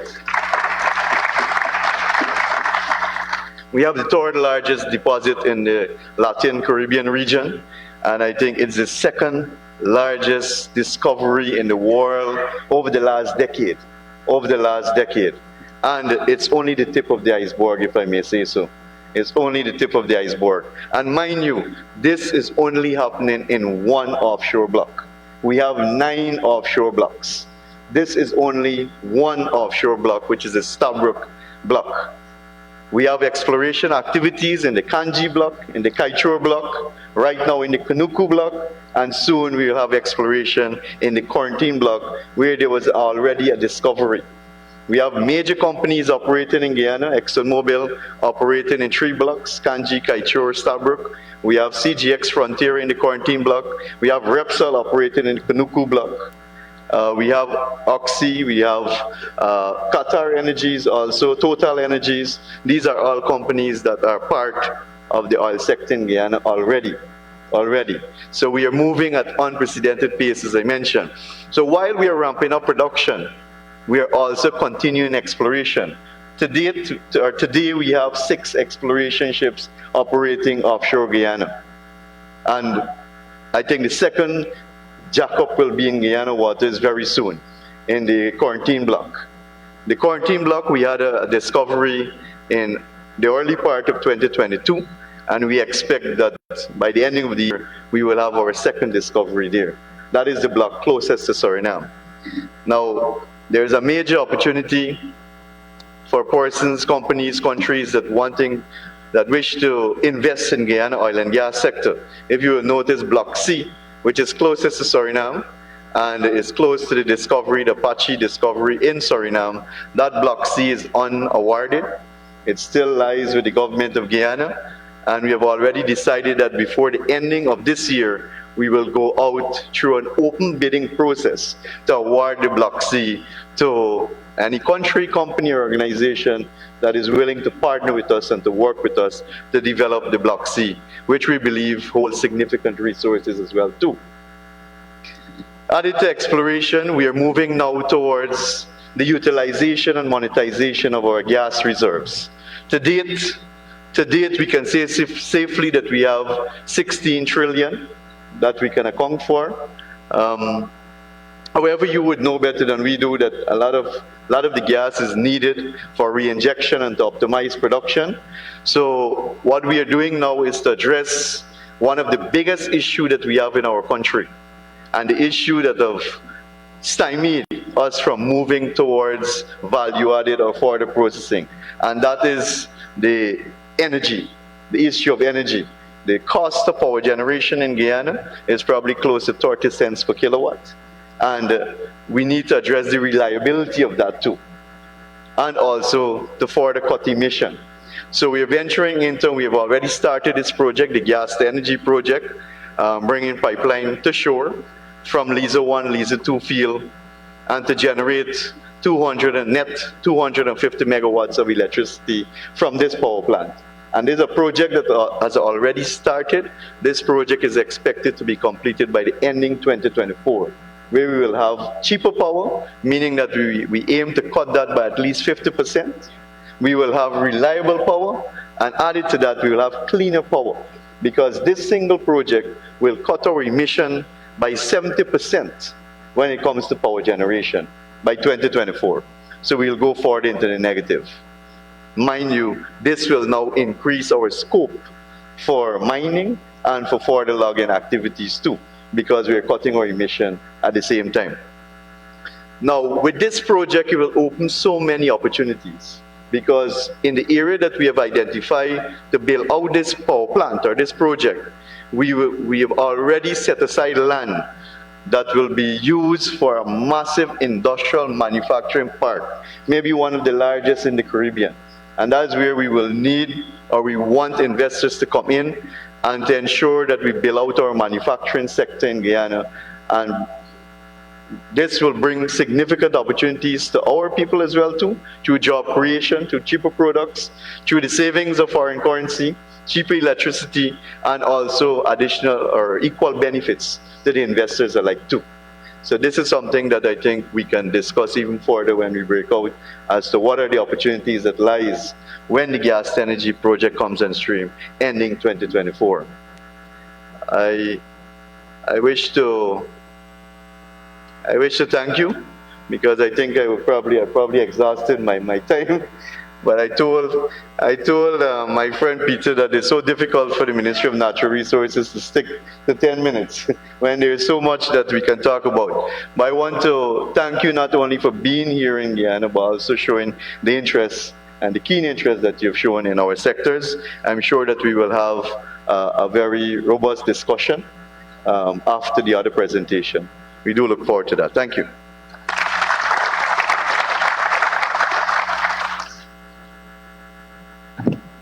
Thank you, Minister. We will trying to get back on schedule as best as we can. We'll ask the Honorable Colin Crowell, Minister of Housing and Water, to make his presentation.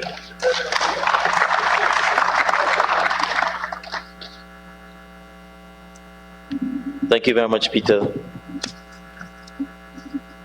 Happy Eid. Welcome to Guyana. Cabinet colleagues, representatives from the private sector, members of the media, special invitees all.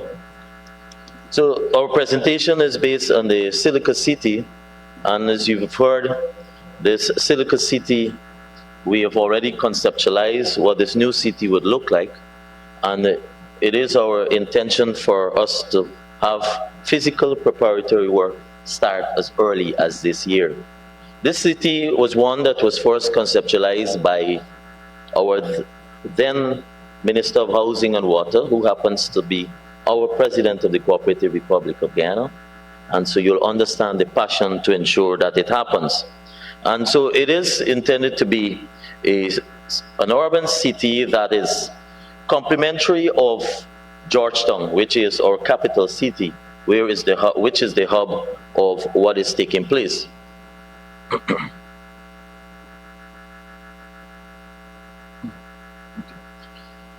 The aim for this city, what we're looking to do, is to tackle the issue in a synopsis.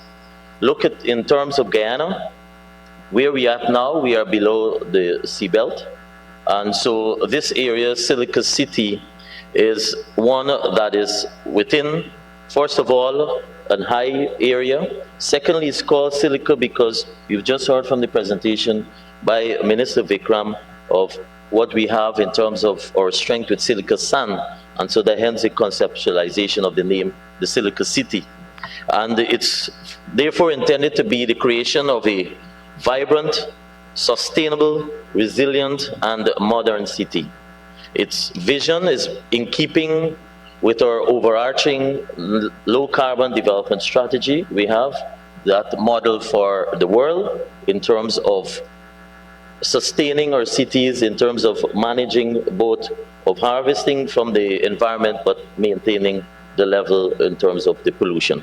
So the rationale for this basically is along the line of providing opportunities for new growth that is centered to emerging new areas. It's also to achieving our SDG 11, sustainable cities and settlements. So the Silica City is one of a new smart city approach, and of course it's complementary, as I said, to Georgetown. And in addition to that, Peter's mentioned to me the time, so I'm just moving quickly. We're hoping to preserve our natural and cultural environment, utilizing the resources. We're also looking to expand the range for transportation networking, employment opportunities, and creation too of housing drive and choices in terms of the housing sector. Also exploring alternative sources of energy and the use of digital technology in keeping with any smart modern city. So some of these principles we're promoting includes, of course, I just mentioned energy, livable conditions.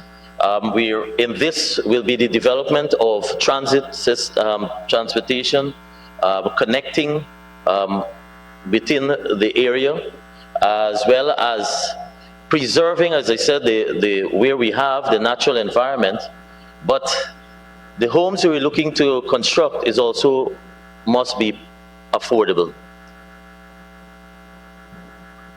What's the location? You've just landed at the Chedijagan International Airport, so that's about 40 kilometers from where we are now, and this location is about under 5 kilometers from the airport where you've just landed. In the first phase, the overall objective for development of this city would be about 12,100 hectares. And in the first phase, we are looking to develop over 3,000 plus. So this city will be part of our future development. It's along the East Bank corridor where you just traverse to get to this conference center. If you look at the map, what we have there is where the interlink or the hub of the development of Guyana will happen.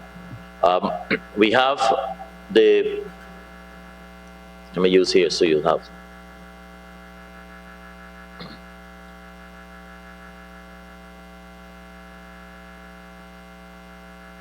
So here, where you see the pointer, sorry. Awesome. Right, so let me use this map. So there you see to the top, we're divided by the river because when you travel just now, it's along the rivering, and this is something we're keen to ensure that we maintain, so, as I said, in the natural environment. So utilizing the water flows that take place there and fresh water usage. And so the hub will be part of, across the river is where you have some development that is taking place in terms of the oil and gas sector. And then to the bottom, you have the Georgetown hub, the capital city. Overall, we are looking to re-establish location for about 50,000 persons. And this is over a 20-year period. But in the first phase, as I mentioned, we're looking for 3,000. In the first phase, we're looking to relocate about 3,000 households in this 3,000 plus acres of land to be developed in the first phase. So what are some of our planning methodology that entails? First of all, we have identified, in fact, we've identified the location now. We also have to improve in terms of what is happening there, because there are settlements that established in their location. So some will be relocated, some will be taken to cognizance of their existence, and so we'll develop it around that. And some of the sightings are also along with private lands on the Soesdijk Highway. So this gives you a synopsis of what we're looking to develop in terms of breaking down the various categories. Acreage, so you'll have mixed usage, residential, commercial, the central business district hub, tourism, industrial plays a great role, agriculture in everything that we do, because we must have food security, the hydroponics area, administrative, that's in terms of when you're going to have a city, you must have that administrative center, as well as recreational for sports. And so that's its synopsis. And we're also, what I also want to mention too is waste management. This will play a great role in how we manage it. And so this will be the first for Guyana in terms of our development for a new waste management facility. So the residential area is expected to be low density, low impact, with regular sizes that we have for our normal housing construction. Likewise for the neighborhood hubs, that will have the townhouses, etc., for the running of the city. Also, we must cater for high-end, and this is an area, might be an area of interest. We have just passed our legislation for condominium, so this is another opportunity for investment. So we are looking for high-end central in the business hub, as well for the houses, some high-end houses. Well, we've mentioned on the cultural and recreational space. The transit, we do not have any train system currently in our country. It is intended because of the hub that I just showed you on the map. We will have a railroad system being established for movement around the community, even to our national airport or the Chedijagan airport, and to other hubs nearby. So the road network is intended to be designed in such a way that we have a clear laid out plan. Even now, to get to our airport, we're the first phase for the construction, very close to where we are now. The first phase has commenced for an alternative road route to the Chedijagan airport. And so this city will have a direct access from the persons who are coming from the east of Guyana. So we will have alternative energy supplied on the sites that will take into consideration solar and natural gas. And with any modern city, if you're speaking about technology, including with QR codes, so you can use your mobile and to have services provided, even in ordering, even to requesting a taxi or transportation.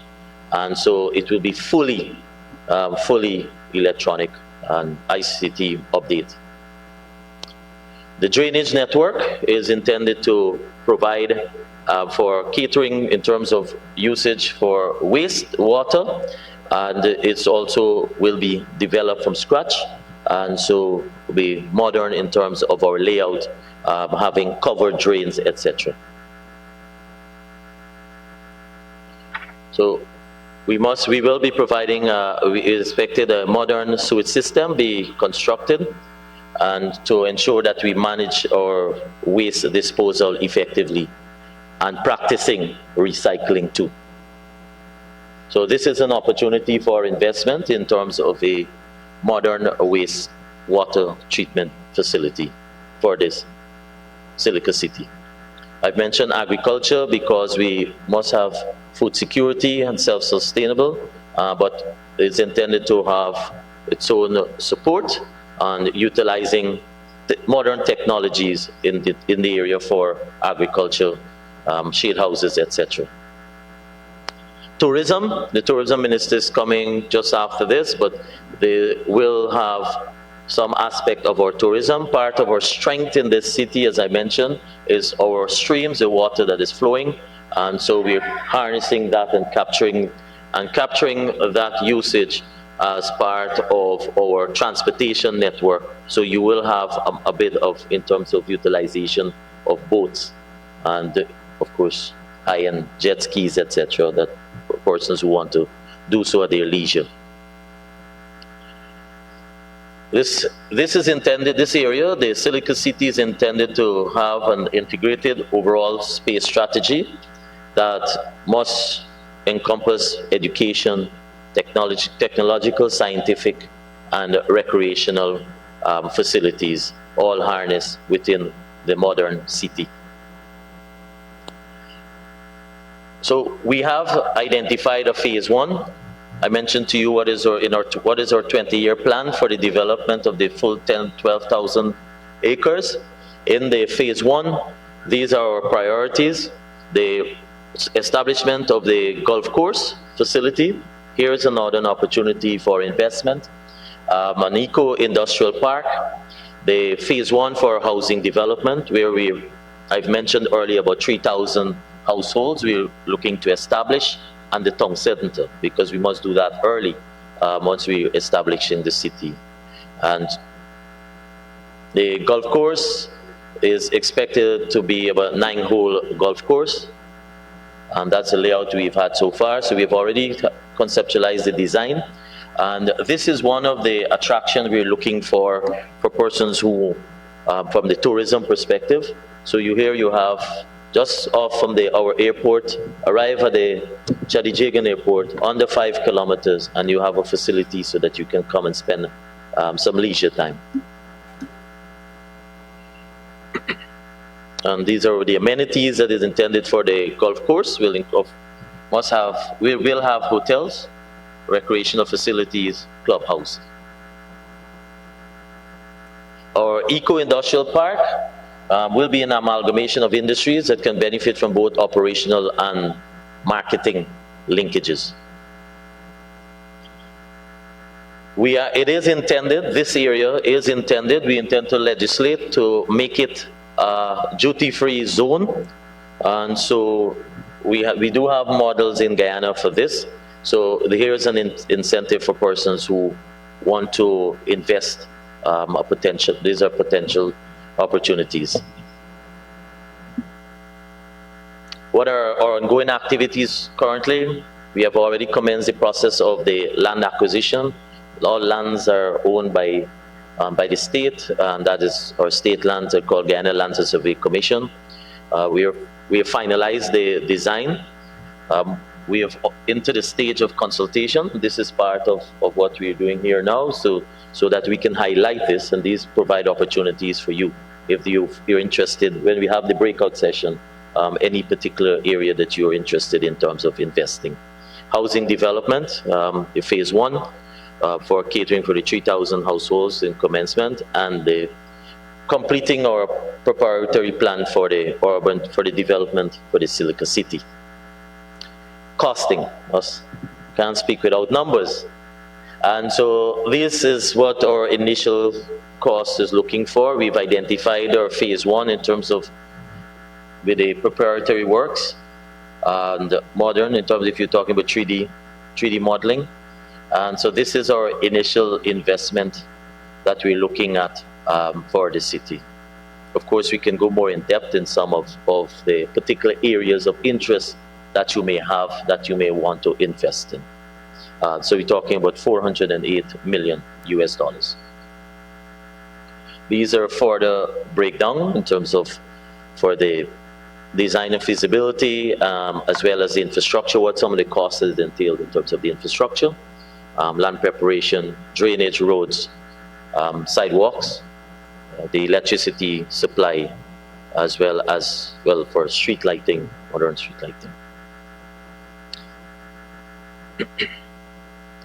So that, in nutshell, is what is our new city, the Silicon City, and we would love for you to be able to invest here. We're welcoming any investor who would like to develop the city.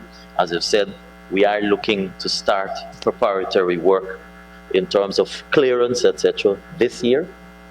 So this is a project, as you've heard the President said, that must happen. All right? So we look forward.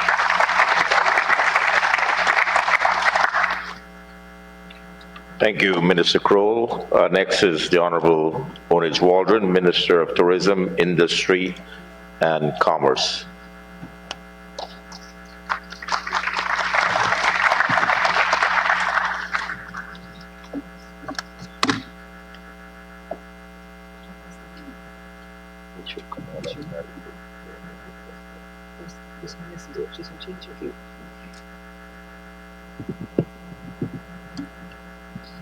Welcome to Saudi brothers and sisters. Eid Mubarak. There's a slide. Ready?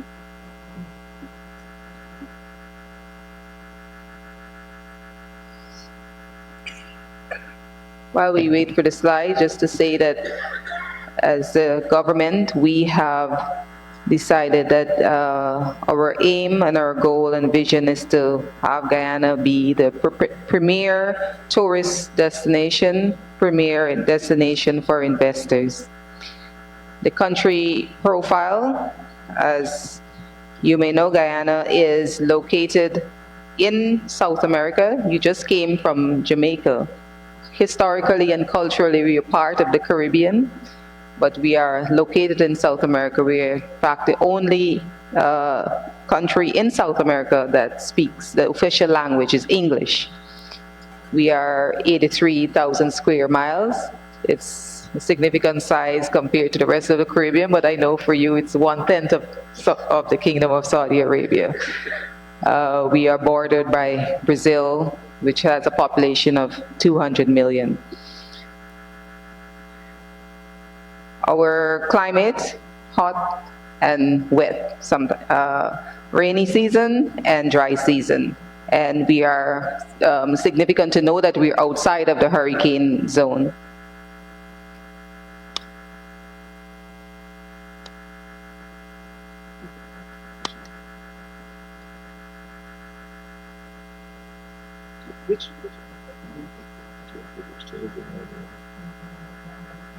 Okay, thank you.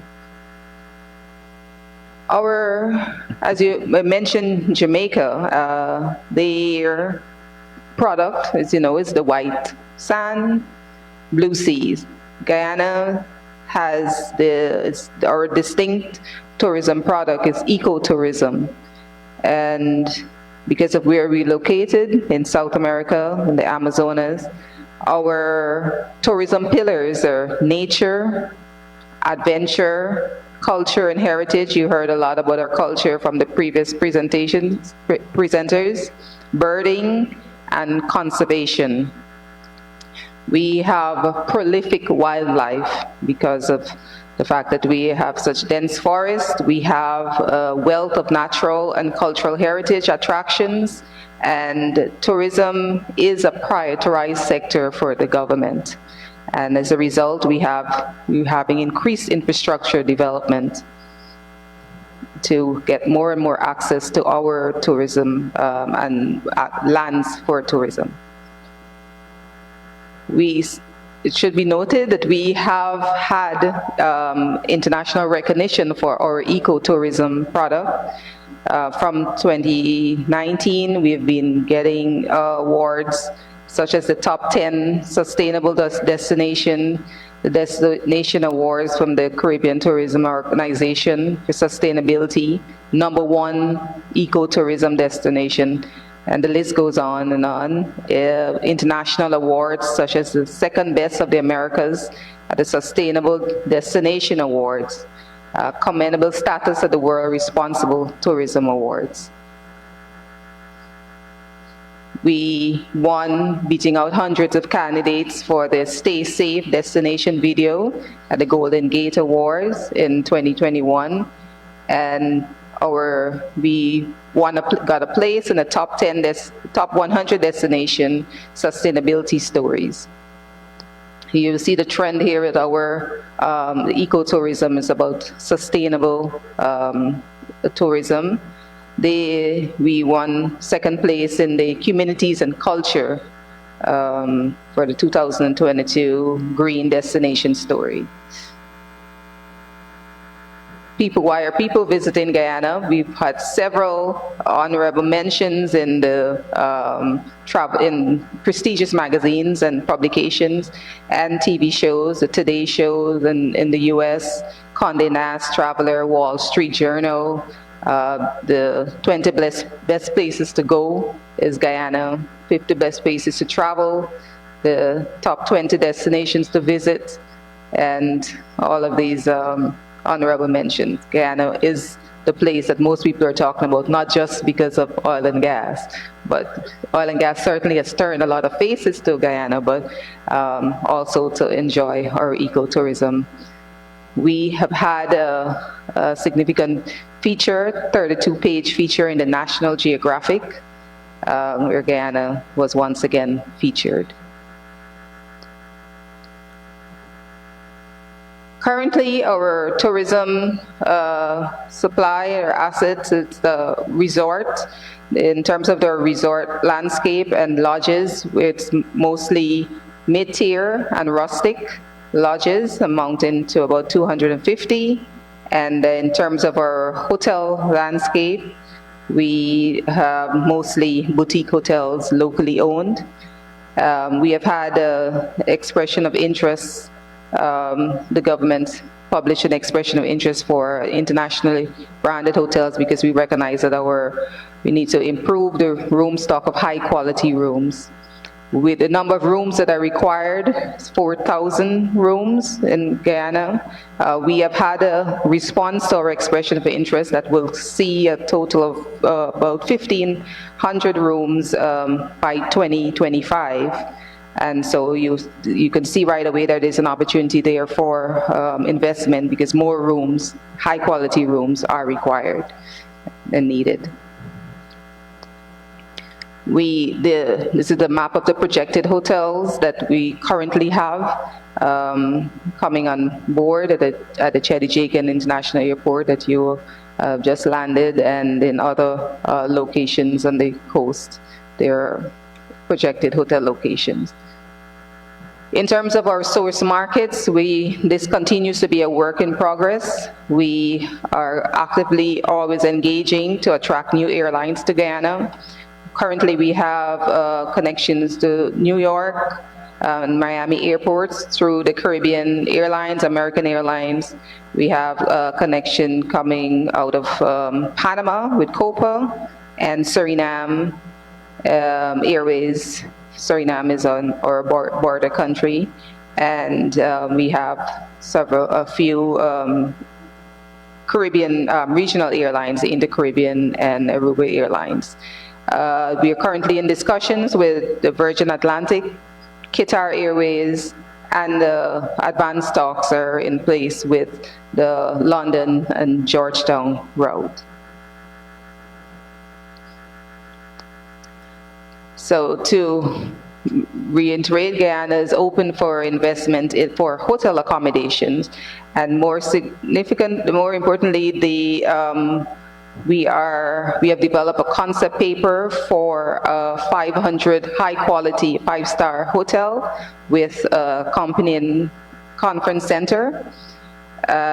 We have this this concept paper that we can share with you at our bilaterals, and you can have a look at that. We also have investment opportunities for luxury eco-lodges and resorts. As I've mentioned, most of our rooms are mid-tier and rustic, so there is the opportunity for luxury eco-lodges. We have a similar concept paper for that as well that we are willing to share with you during the bilaterals, so that you can find the details of that investments and other concessions, and so that will be accompanying that investment proposal.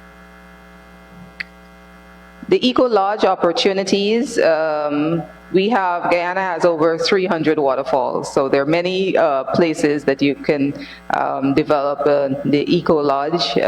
We are suggesting, just for the beautiful Orunduc Falls, which is very close to the Kaitor Falls that you were told about earlier, and this is an interactive waterfall. You can get out, as you can see, the rolling plains. You can get out and interact with the waterfalls. It's truly a beautiful site, and it's located just at the foot of some hills. Very beautiful.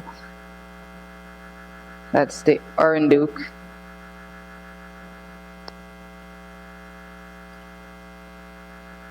The all-inclusive resort opportunities. There are many areas in Guyana that these opportunities will be attractive. The Essequibo River, huge river, many islands, 365 islands in this river. Some of the islands we have are highlighted here on the screen, where the all-inclusive resort, high-quality luxury resorts would be quite attractive. The Demerara River as well. These are some areas, very beautiful, pristine areas that all-inclusive opportunities can exist. Lethem is also an area. Lethem significantly borders Brazil, which has, we mentioned, the population of 200 million, so already there's access to that market as well. So Lethem is in Region 9, and this is a Takatu River that borders Lethem and Brazil, Guyana and Brazil, Mokomoko Village. There are several beaches. The Kanuku Mountains. In fact, the feature from the Natural Geographic was done in Region 9, this same region that Lethem sits in. So the opportunities exist there. It's very beautiful, very different from what Georgetown looks like, and I urge you all, when you get the opportunity, to come back and at least visit this region. The Linden-Suzaik Highway, all-inclusive opportunities exist there as well. There is the Blue Lakes. This is coming out of our mining town in Linden. This is the Linden Highway. We have lots of white sand, vast expanse of land, and many creeks. As you know, our waters in the creeks is called the black waters, like tea, because of our rainforest. The trees color the water dark brown. You see in the Mashabo, in the Essequibo Coast. So we have 3 great lakes, and these lakes, as you can see, the water is brown. That is that is what I was alluding to.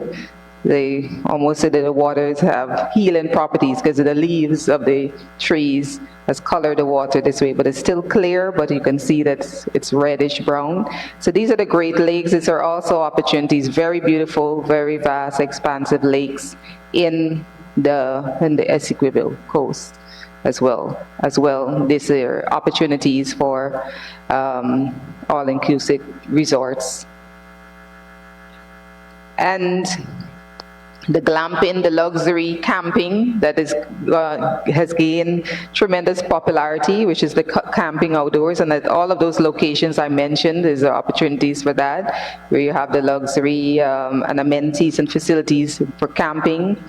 The market gap, as I would reiterate, there are no luxury eco-lodges in Guyana, and we have captive market. As you know, we have many persons, expatriates, traveling here for oil and gas and would like to explore Guyana. And we are looking to include in our stock all-inclusive resorts and a growing and diversified target markets. This is adventure. We have a large interest in our birding because we have thousands of species of birds and flora and fauna that brings its own captive audience to enjoy these.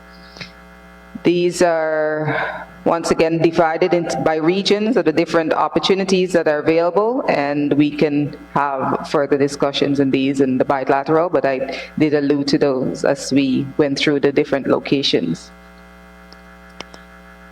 Yachting and marinas, very attractive because of we have so many waterways, and we are off of the hurricane belt, so it's a safe place to have marinas and do yachting. It's low cost, and it's a gateway to our tourism attractions. And there is a friendly investment regime as well for these projects, just as a marina and yachting. The concessions, we will discuss more of that with the there is an office for Guyana Office for Investment that Dr. Ramsrup heads. It's right behind me. So any of the tourism concessions will be they're quite attractive. So in conclusion, Guyana is well positioned for travel in the new norm. The new norm being the COVID reality, vast open spaces, and we're no crowds. Low population density, and it's important to note and reiterate that Guyana, it's a gateway to South America, which is a large population, and the Caribbean and elsewhere. And we are moving from our small group tours to larger travel groups, and from small eco lodges to luxury eco resorts. That is our current trajectory. And Guyana is safe for travel, and we're ready for investments and partnerships in the tourism sector. Thank you very much.